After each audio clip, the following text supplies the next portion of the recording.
Good morning, Idaho. We're going out and about in downtown Boise this morning. We're checking out the Basque Museum and Cultural Center. It's one of those gems right here in the valley. Maybe you've been to it.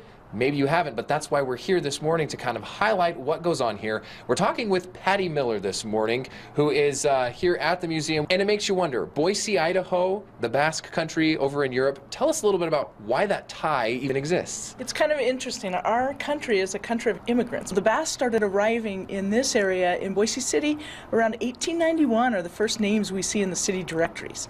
And just like other ethnic groups, they started then writing back to their friends and families, saying that there were job opportunities and that it was a good place to live, and Basque started coming here. We're looking at this big giant map behind us, Basque country. I know a lot of people think of downtown Boise and they think of this block where we are, that's the Basque country. Where is it really when we talk about Basque country in Europe? The Basque country is in what is now the northern part of Spain and southern part of France. The Basque were living in that area of the Pyrenees Mountains along the Bay of Biscay before there was a Spain or before there was a France. So instead of defining themselves as where they come from, Idahoans or Boiseans, they call themselves Euskaldunak. Gu Euskaldunak gara. We are those who have the Basque language. All right, well, Patty, let's go out and about.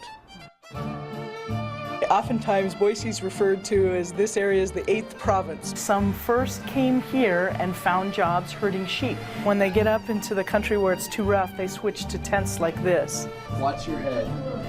And they would use pack trains with tents until they're back down low enough in the fall to once again use the sheep wagons. We'll go into a historic boarding house and you can see what it would have been like for people coming to this area to live in a boarding house maybe during the winter months, and for young men like you that would then go back up into the hills and start herding sheep again. What other types of things are we looking at food and that type of thing too? There's a couple areas where you could see food. There's a Basque market that imports foods not only from the Basque region but from the Iberian Peninsula. This is a Spanish tortilla, so it's like an overstuffed omelet. I can sit down and eat a whole pie. This is a bocadillo, so like a little sandwich, and it has chorizo and manchego cheese in it. Our white wine sangria, or sangria blanco, is unique. It's the only place in Boise that does it frozen, so it's like an adult slushy. We'll see the sport of paleta with a wooden racket and a hard rubber ball. And there's a camp going on for children this week with an instructor from the Basque country. It's really great that it brings life to this building that's almost 100 years old. Egunon, Idaho. Good morning, Idaho.